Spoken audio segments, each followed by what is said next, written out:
പാവകളുടെ ദ്വീപ് നിർമ്മിച്ച മനുഷ്യനെ വേട്ടയാടുന്ന കഥ. ലോകത്തിലെ ഏറ്റവും വലിയ മെട്രോപോളിസുകളിലൊന്നായ മെക്സിക്കോ സിറ്റിയുടെ നഗരപരിധിക്കുള്ളിൽ ആസ്ടെക്കുകളുടെ അവസാനത്തെ അവശിഷ്ടങ്ങളിലൊന്നാണ് യുനെസ്കോയുടെ ലോക പൈതൃക സൈറ്റായ സഖ്യമൽക്കാവ്. കനാലുകളുടെയും ചെറിയ കൃത്രിമ ദ്വീപുകളുടെയും ഒരു വലിയ ശൃംഖലയാണ്. അവിടെ പ്രദേശവാസികൾ ജീവിക്കുകയും വിളകൾ വളർത്തുകയും ചെയ്യുന്നു. സഖ്യമൽക്കയുടെ ഹൃദയഭാഗത്ത് ആഴത്തിലുള്ള അത്തരത്തിലുള്ള ഒരു ചിനാമ്പയിൽ ഏതാനും ചെറിയ കുടിലുകൾ ഉണ്ട്. അതിൽ ആയിരക്കണക്കിന് വികൃതമായ ജീർണിച്ച പാവകൾ ഉണ്ട്. ലോകത്തിലെ ഏറ്റവും വലിയ പ്രേത പാവകളുടെ ശേഖരമാണ് പാവകളുടെ ദ്വീപ്, അല്ലെങ്കിൽ ലാ ഇസ്ല ഡി ലാസ് മ്യൂനിക്കാസ് എന്ന് ഉചിതമായി പേരിട്ടിരിക്കുന്നത്. എന്നിരുന്നാലും ഈ കഥയിൽ യഥാർത്ഥത്തിൽ വേട്ടയാടിയ ഒരേയൊരു കാര്യം അവിടെ താമസിച്ചിരുന്ന വ്യക്തിയാണ്. ഡോൺ ജൂലിയൻ സാന്റാന ബരേര എന്ന സന്യാസി മുങ്ങിമരിച്ച പെൺകുട്ടിയുടെ ആത്മാവിനാൽ വേട്ടയാടപ്പെട്ടുവെന്ന് ആരോപിക്കപ്പെടുന്നു. 1950കളിൽ ഡോൺ ജൂലിയൻ അവിടേക്ക് മാറുന്നതിനു മുമ്പ് ഇത് പാവകളുടെ ദ്വീപ് എന്ന് അറിയപ്പെട്ടിരുന്നില്ല. എന്നിരുന്നാലും പാവകൾ നിഗൂഢമായി പ്രത്യക്ഷപ്പെടാൻ തുടങ്ങിയ ഉടൻ തന്നെ ഇതിന് പേര് ലഭിച്ചു.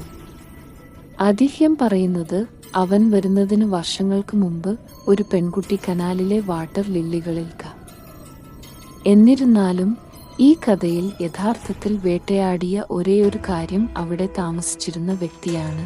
ഡോൺ ജൂലിയൻ സാന്റാന ബരേര എന്ന സന്യാസി മുങ്ങിമരിച്ച പെൺകുട്ടിയുടെ ആത്മാവിനാൽ വേട്ടയാടപ്പെട്ടുവെന്ന് ആരോപിക്കപ്പെടുന്നു. 1950കളിൽ ഡോൺ ജൂലിയൻ അവിടേക്ക് മാറുന്നതിനു മുമ്പ് ഇത് പാവകളുടെ ദ്വീപ് എന്ന് അറിയപ്പെട്ടിരുന്നില്ല. എന്നിരുന്നാലും പാവകൾ നിഗൂഢമായി പ്രത്യക്ഷപ്പെടാൻ തുടങ്ങിയ ഉടൻ തന്നെ ഇതിന് പേര് ലഭിച്ചു. ഐതിഹ്യം പറയുന്നത് അവൻ വരുന്നതിന് വർഷങ്ങൾക്ക് മുമ്പ് ഒരു പെൺകുട്ടി കനാലിലെ വാട്ടർ ലില്ലികളിൽ കുടുങ്ങുകയും ദാരുണമായി അവിടെ മുങ്ങിമരിക്കുകയും ചെയ്തു. എനിക്ക് എൻ്റെ പാവയെ വേണം എന്ന് പെൺകുട്ടി ശവക്കുഴിക്ക് അപ്പുറത്തു നിന്ന് നിലവിളിക്കുന്നത് കേട്ടതായി ഡോൺ ജൂലിയൻ അവകാശപ്പെട്ടു.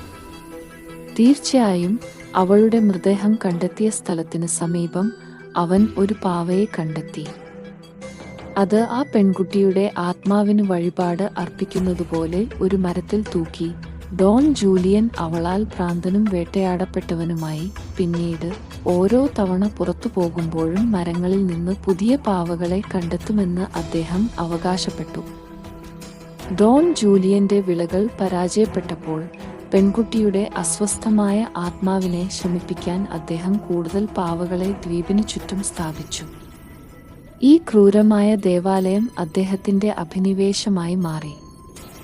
ഡോൺ ജൂലിയൻ എല്ലാ ദിവസവും ചപ്പുചോറുകൾ തിരഞ്ഞുപിടിച്ച് പഴയതും ഉപേക്ഷിക്കപ്പെട്ടതുമായ പാവകൾക്കായി കനാലിൽ മത്സ്യബന്ധനം നടത്തി.